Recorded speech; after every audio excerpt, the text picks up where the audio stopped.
오늘 본문은 예수께서 걸어오시는 장면 22절에서 27절, 그리고 28절에서 31절에서는 베드로가 용기를 내어서 예수님께로 나아가는 장면, 그리고 32절 33절은 그 제자들이 예수님께서 하나님의 아들이시다라고 신앙 고백하는 그런 장면, 끝에 우리가 읽은 부분은 게네사렛에서 병자들을 고치시는 그런 장면, 이렇게 구성되어 있습니다. 본문의 이적에 내포된 주제는 앞에서 우리 지난주에 살펴본 오병이어의 그 사건과 주제가 비슷합니다. 우선은 예수님의 신성에 대한 증거입니다. 예수님께서는 100% 사람이지만 또한 100% 하나님이십니다. 그래서 신적 존재로서의 예수님, 하나님으로서 오병이어와 마찬가지로 지금 8장에서도 바다 물결을 잠잠하게 하는 그런 권능을 행하셨는데, 여기서는 무리를 끌어가시는 그런 장면을 통해서 모든 피조물에 대해 절대 주권을 갖고 계신 하나님이시다 라는 것을 증거하고 있습니다. 또 하나는 이제 본문은 제자들의 신앙을 연단하는 그런 제자 훈련의 과정이라는 것을 또 알 수 있습니다. 오늘 내용의 절정은 바로 33절인데 제자들이 진실로 하나님의 아들이시로소이다 이렇게 고백하는 장면이 나오는데, 이 파도 물결 속에서 고통하고 고생하다가 예수님을 만나고 예수님의 그 초월적인 그 신성을 발견하고 그렇게 고백하는 그런 장면입니다. 오늘 함께 이 본문들의 내용을 살펴보면서 우리 신앙에 필요한 부분은 무엇인지, 우리는 이 말씀을 통해서 어떤 신앙, 믿음을 또 우리가 갖춰야 할지 한번 같이 살펴보겠습니다. 먼저 우리가 또 주목할 것은 예수님께서 무리를 걸어오셨다라는 이 사건이죠. 오늘 본문은 누가복음에서는 안 나오고요. 마태복음, 마가복음, 요한복음 세 복음에 같이 나옵니다. 같이 나오고 이거는 오병이어 사건과 같이 연결되어서 이렇게 나오고 있습니다. 이 사실에서 우리는 예수님이 무리로 걸어오신 이 사건은 다름 아니라 예수님의 신성에 대한 그런 증거다라는 것을 확인할 수 있습니다. 그런데 이 본문은 예수님이 신적인 존재라는 것이 우리의 삶에는 어떤 관계를 갖고 있는가, 그것을 포착하는 것이 우리에게 의미가 있을 것입니다. 오병이어 사건 이후에 예수님은 제자들을 재촉하셔서 먼저 배를 타고 바다를 건너가도록, 갈릴리 바다를 건너가도록 그렇게 하시고 자신들이 무리들을 돌려보냈다 이렇게 기록하고 있습니다. 그러고 난 뒤에 기도하러 산에 올라갔습니다. 지난주에도 우리가 잠깐 살펴봤지만 요한복음에서는 이 오병이어 사건 이후에 사람들이 예수님을 어떻게 생각했는지에 대한 그런 기록이 나옵니다. 예수님을 메시아, 곧 참된 선지자, 그들이 기다리던 예언서에서 예언된 그 선지자라는 것을 알았습니다. 그렇게 알고는 그 다음에 생각한 것들이, 마음속으로 생각한 것들이 예수님을 붙잡아서 왕삼으려고 하는 것이었습니다. 이것은 예수님께서 이 오병이어 사건을 베푸신 그 목적과는 사실상 전혀 배치되는, 서로 맞지 않는 그런 사람들의 태도다 이렇게 말할 수 있겠습니다. 모세는 출애굽 과정에서 하나님이 주신 만나를 공급해 주셨습니다. 예수님은 지금 이 오병이어 사건을 통해서 단순히 육체적으로 배고프고 굶주린 것을 해결해 주려고 하는 그런 목적으로 이것을 하신 것이 아니라 생명의 떡으로서 이 광야에서 이 이스라엘 사람들의 생명을 이어준 것처럼 지금 하나님 백성에게 영생을 영위할 수 있는 그런 영양분, 그런 생명의 떡을 양식을 공급해 주겠다. 그런 뜻으로 지금 이 오병이어 사건을 행하신 것입니다. 말하자면 이것이 하나의 표적이죠.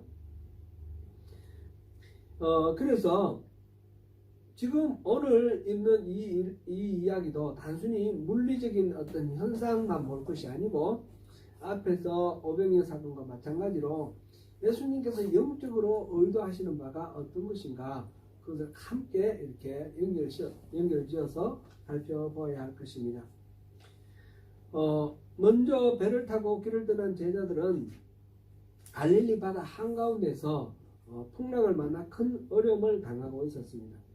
앞서 8장 23절 27절에서도 예수님께서 큰 파도를 잠잠케 하시는 그런 장면이 있었는데 갈릴리 바다에는 보통 갈릴리 바다 우리가 바다라고 부르지만 이곳은 호수죠. 큰 호수예요.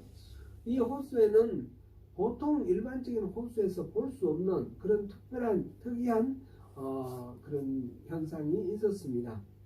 호수의 크기가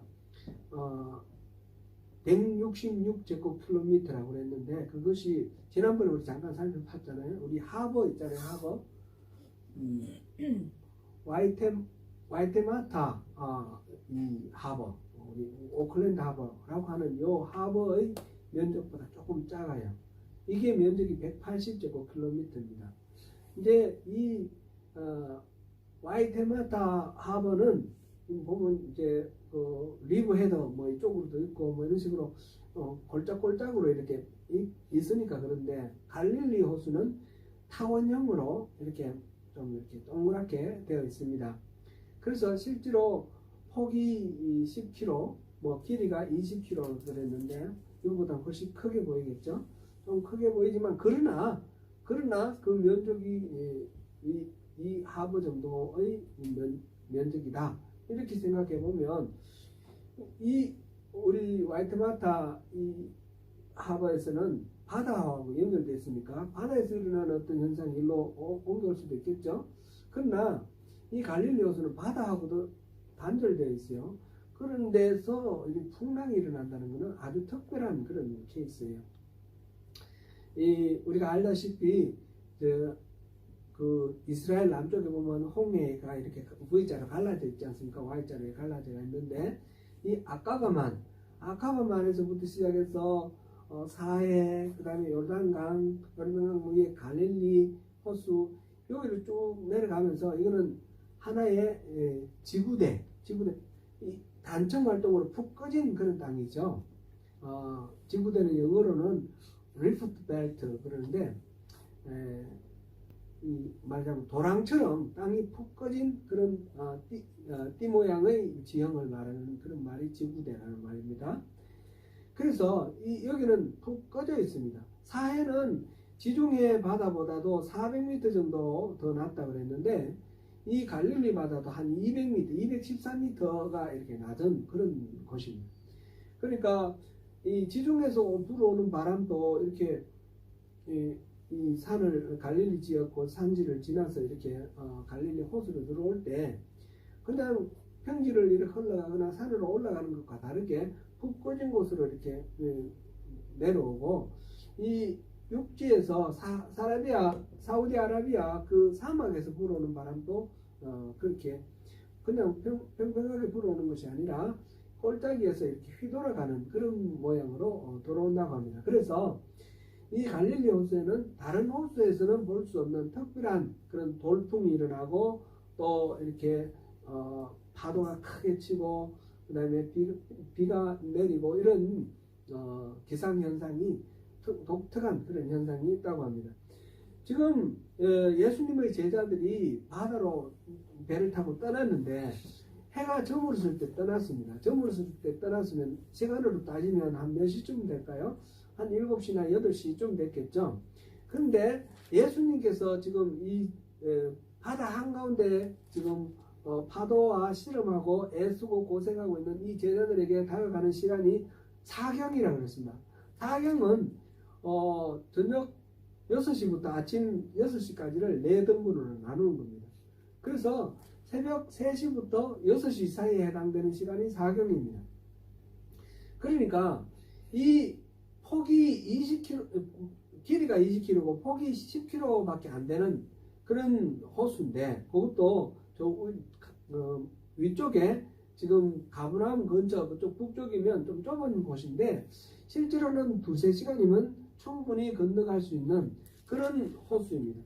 그런데 지금 거의 10시간이나 걸리도록 지금 건너가지 못하고 바다 한가운데서 지금 씨름하고 있습니다.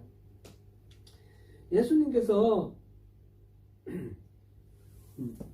마가복음에서는 마가복음 6장 48절에서는 예수님께서 제자들이 그렇게 고생하는 모습을 보셨다라고 그렇게 기록하고 있어요. 산에 올라가서 기도하시면서 육안으로는 안 보이죠. 거리도 멀기도 하고 또 이렇게 구름도 끼고 밤이 깜깜하기도 하니까 안 보이지만 예수님께서는 다 보셨다고 그랬습니다. 이것도 하나의 신적인 어떤 능력을 보이는 그런 장면이죠.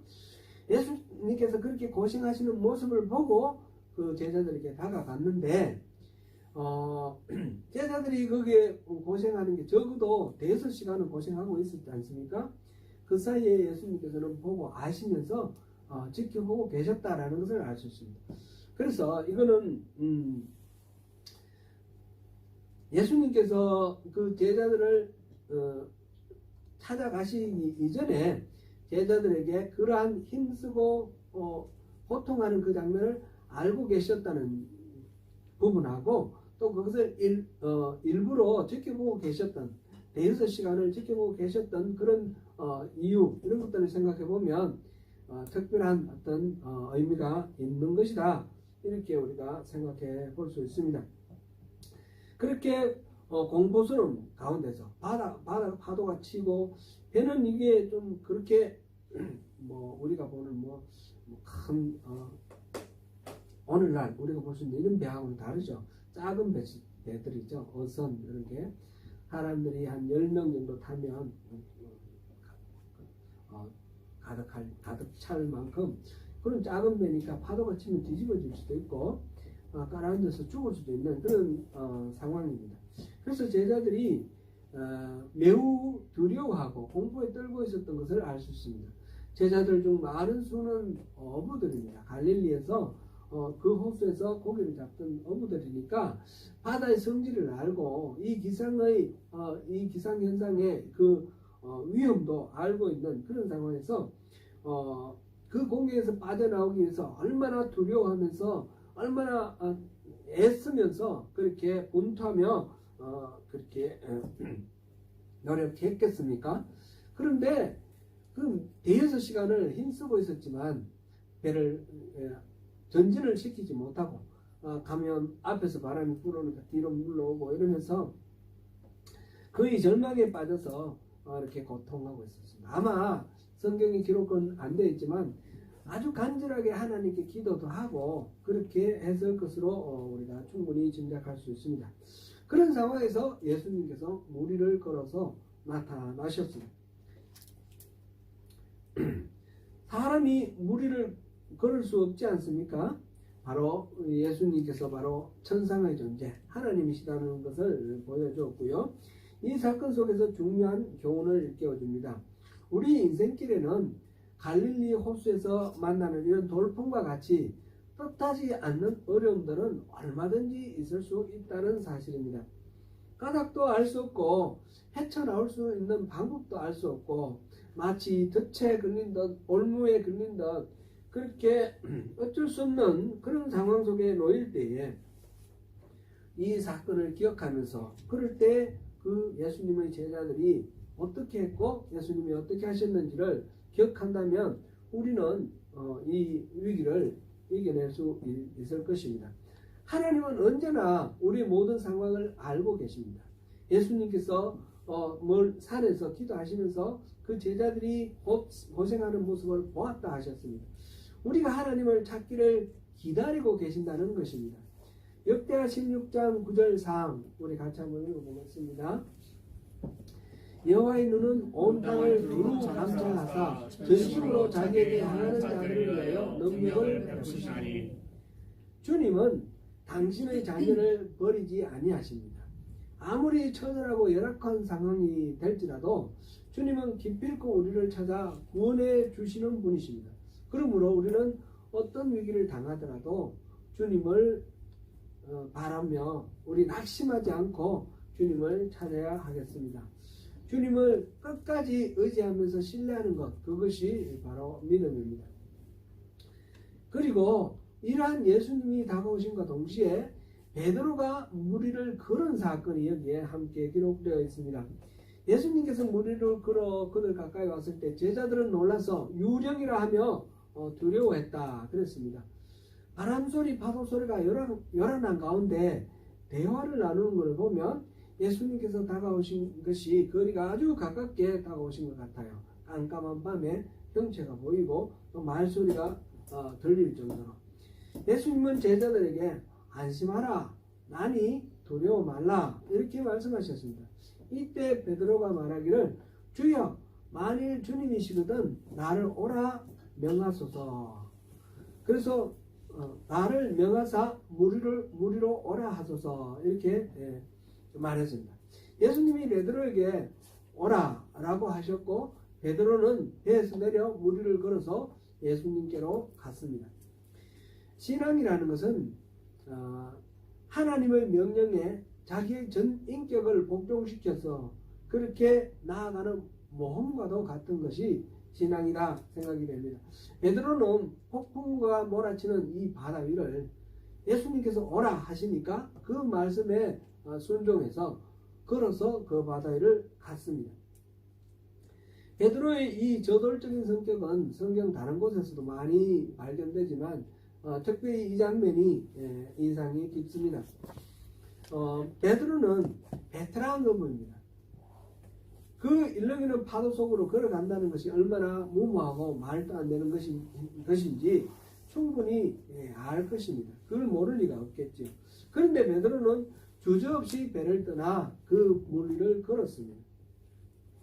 그는 주님이 오라 명령하셨기 때문에 주님의 권능을 믿고 나아간 것입니다.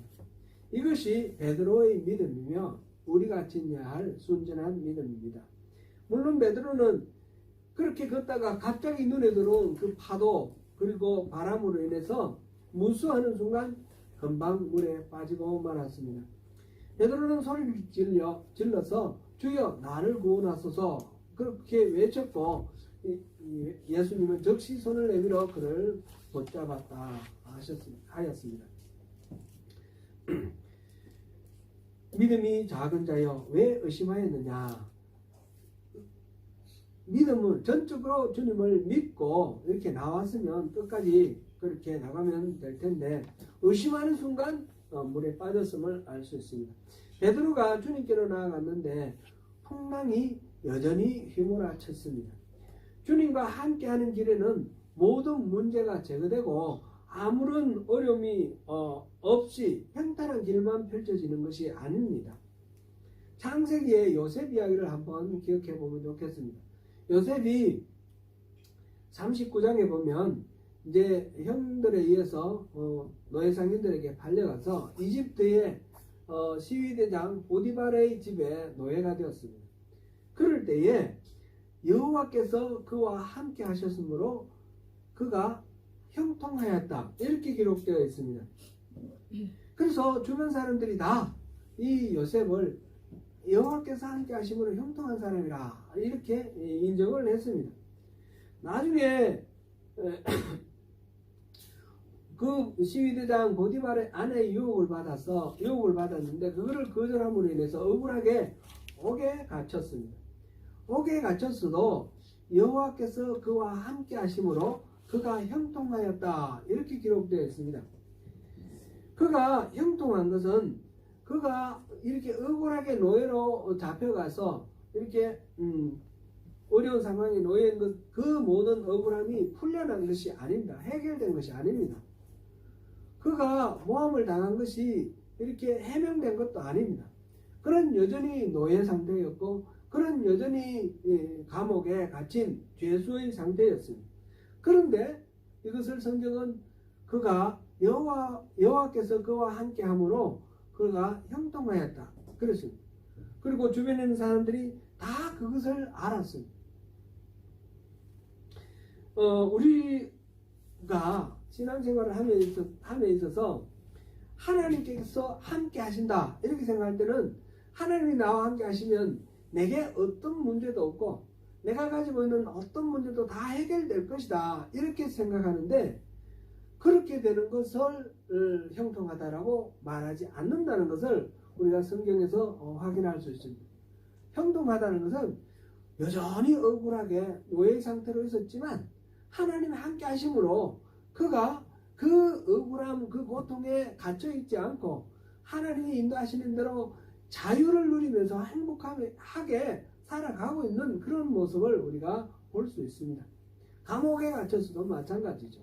우리가 어려운 가운데 하나님이 함께 하신다면 그 어려움이 없어지는 것, 그런 방식이 아니라 그 어려움을 우리가 충분히 이겨내고 그 어려움 속에서 하나님의 뜻을 발견하고 하나님이 주시는 복을 누리는 그런 형통함을 우리가 누리게 되는 것입니다. 베드로는 바람을 보고 무서워해서 바다에 빠졌습니다. 하나님과 함께 할 때는 그 바람을 보는 것이 아니라 하나님을 보아야 합니다. 비록 파도가 넘실거리고 바람이 거셔도 주님을 바라보고 있을 동안에는 베드로는 물 위를 걸을 수 있었습니다. 거센 파도가 사라진 것도 아니고 바람이 멈춘 것도 아닙니다.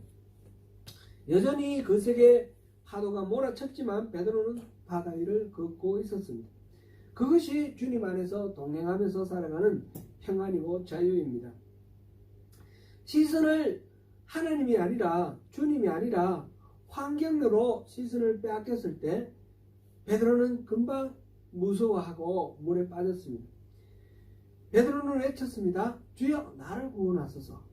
예수님께서 즉시 그의 손을 붙잡아 건져주셨습니다. 문제 속에서 주님을 신뢰하는 것이 신앙입니다. 문제가 없어지지 않고 여전히 존재하는 가운데 주님을 신뢰하는 것이 쉽지는 않습니다. 그러나 주님의 은혜와 능력을 제대로 안다면 그 신실하신 주님을 믿을 수 있습니다.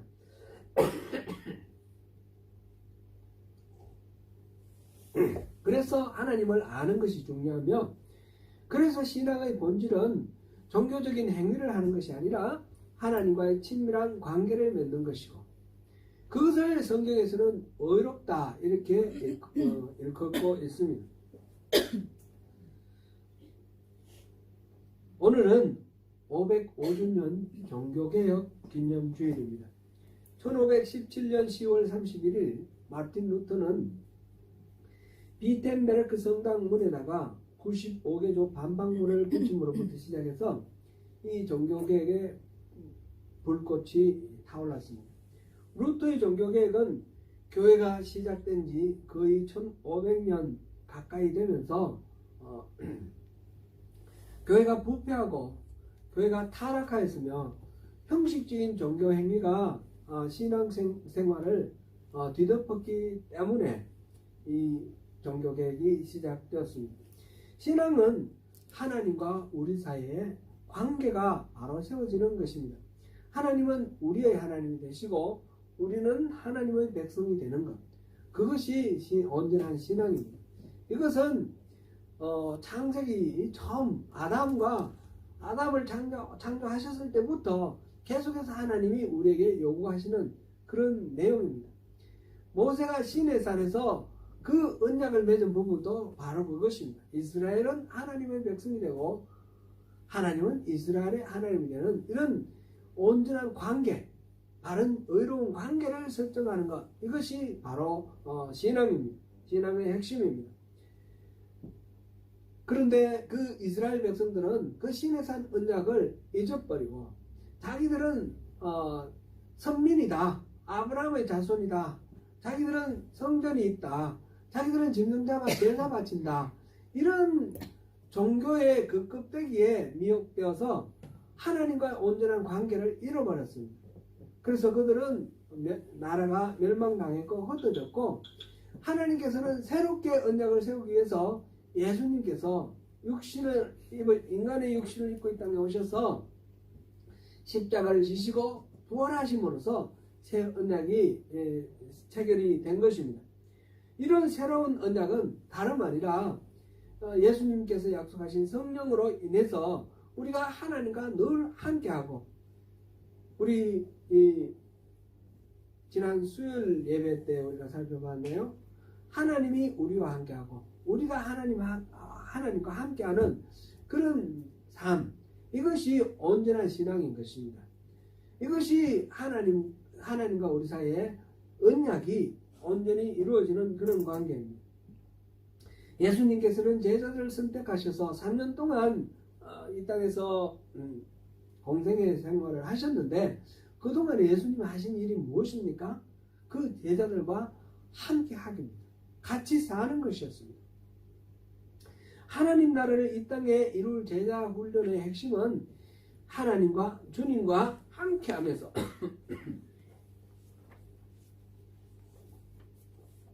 함께 하는 것, 그것이 제자 훈련의 핵심이었습니다.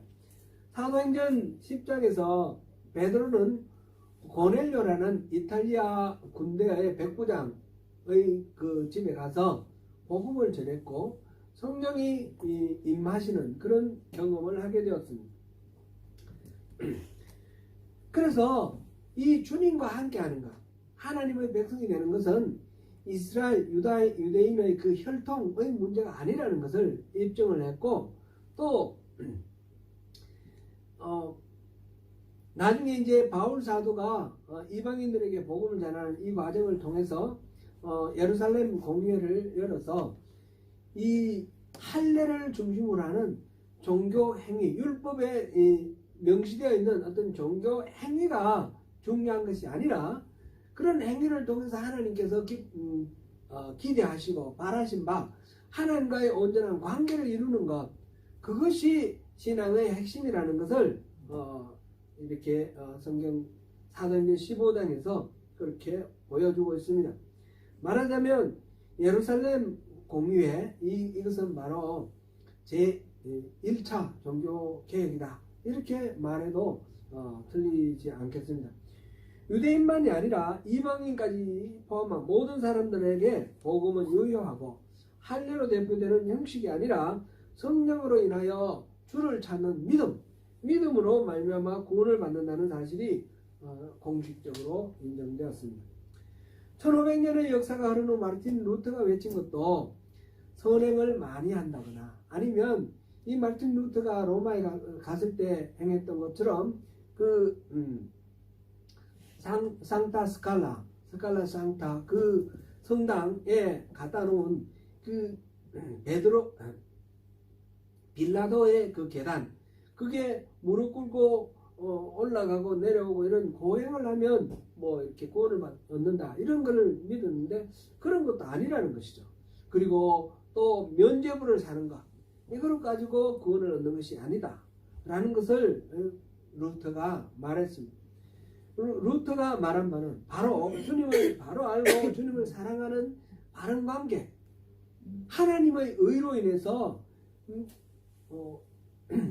믿음으로 말미암아 구원을 얻는다라는 이 진리, 이 성경의 진리를 세상 사람들에게 알게 하는 것, 이것이 바로 종교개혁의 핵심이었던 것입니다. 그로부터 약 200년 후에 1738년에 있었던 존 웨슬리의 이 종교개혁도 마찬가지입니다. 존 웨슬리는 옥스포드 대학에서 학생으로 있으면서 나중에 이제 교수가 되었는데, 그동안에 홀리 클럽이라는 것을 결성을 해서 모여서 거룩한 삶을 위해서 매일매일 회개하고 매일매일 말씀을 묵상하고 그러면서 거룩한 삶을 실천했습니다.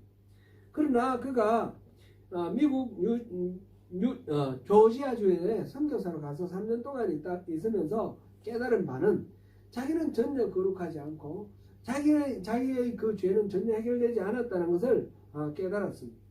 크게 실패하고 좌절한 가운데 영국으로 돌아와서 1738년 5월 24일 올드스게이트 거리에 있었던 그 모라비안 교도들의 그 기도에 가서 그때 마침 이 마르틴 루터가 쓴 로마서 서문을 읽는 것을 들었습니다. 그때 의인은 오직 믿음으로 말미암아 구원을 받는다. 그 말씀을 듣는 순간 마음이 뜨거워지고 이렇게 성령이 타치하여 주셔서 회개하는 회심하는 그런 일이 있었습니다. 복음의 진리는 바로 이렇게 메소디스트라는 것은 이게 좋은 말이 원래는 칭찬하는 말이 아니었습니다. 비웃는 말이고 경멸하는 말이었습니다. 규칙쟁이, 방법쟁이라고도 번역할 수도 있고요. 그래서 시간 맞춰서 기도하고 시간 맞춰서 이렇게 회개하고 뭐 이런 식으로 형식적으로 드러나는 도덕적 어떤 신앙 훈련, 신앙주의 이런 것이 구원의 확신을 주는 것이 아니라는 것을 알았던 것이죠. 하나님께서 은총으로 베풀어 주셔서 우리 마음속에 성령이 오셔서 믿게 됨으로써 믿음으로 말미암아 우리가 구원을 받는다라는 것을 알게 되었습니다. 종교개혁은 바로 이것입니다. 우리가 어떤 겉으로 만들어 놓은 어떤 율법이라든지 우리 행동에 내 자신의 어떤 부지런함이나 또는 의로움이나 열심히 노력함이나 이런 나의 의로서 구원받는 것이 아니라는 것입니다. 하나님과 친밀한 교제 가운데 하나님을 바로 알고 모든 상황 속에서 하나님을 의지할 때 하나님의 은혜와 능력이 나를 통해서 나를 내 인생을 주장하시고 이끌어 가실 때에 그럴 때 우리가 온전히 구원을 얻고 그럴 때 우리가 형통하게 된다는 것입니다. 이 구약 성경의 요셉의 형통은 그런 것이죠. 하나님 함께 하심으로써 우리 안에 그럴 때 어떤 어려움이 있고 어떤 문제가 있더라도 그 문제에 휩싸이지 않고 그게 매몰되지 않고 그 문제를 이겨내고 그 문제를 뛰어넘을 수 있는 그런 은혜와 능력이 우리에게 나타나게 된다는 것입니다. 사랑하는 성도 여러분, 오늘 본문은 종교개혁의 핵심 의제를 드러내고 있습니다. 우리 신앙에서 가장 중요한 것은 다름 아니라 우리 주님 하나님에 대한 믿음입니다. 신뢰입니다. 하나님은 전능하시고 전지하십니다. 우리가 어떤 상황이 있고 어떤 처지에 있든지 하나님은 모르실 리가 없습니다. 다 아십니다. 또한 모든 문제에 대해서 해답도 갖고 계십니다. 하나님은 본질적으로 사랑이십니다. 우리에게 어떤 어려움이 있든지 사랑으로 우리를 지켜주시는 하나님께서 내버려 두시거나 포기하시지 아니하신다는 것을 믿고 신뢰하시기를 바랍니다. 우리 하나님과 함께하는 것이 다름 아니라 형통함입니다. 우리를 찾아오시는 하나님을 기쁘게 맞아들이고 하나님과 동행할 때 하나님이 기뻐하시고 우리가 형통합니다. 형통함이라는 것이 문제가 제거되는 것이 아니라 문제 가운데서 능력을 행하고 복을 누리는 것을 우리가 보았습니다. 노예로 사는 요셉, 감옥에 갇힌 요셉이 하나님과 함께함으로 인해 형통함을 누리고 주인과 간수를 비롯해서 주변의 모든 사람들이 그가 하나님과 함께함을 알았습니다. 베드로는 주님을 바라보고 주님께 나아갔을 때 풍랑이는 갈릴리 바다 위를 걸을 수 있었습니다. 우리가 주님과 함께 한다고 해서 절대로 실패하지 않는다라고 말할 수는 없습니다. 얼마든지 실패할 수 있습니다. 그럴 경우에 바로 베드로처럼 주여 나를 구원하소서 손을 내밀어 주님께서 우리 손을 잡도록 그렇게 주님을 신뢰하고 나아가면 되는 것입니다. 주님과 함께 하는 삶, 늘 주님을 신뢰하고 의지하는 삶이 다름 아니라 신앙입니다. 이 믿음 안에서 형통하시는 복, 거룩한 가운데 누리는 행복함, 그 모든 것들을 누리시는 복된 인생 되시기를 축원합니다.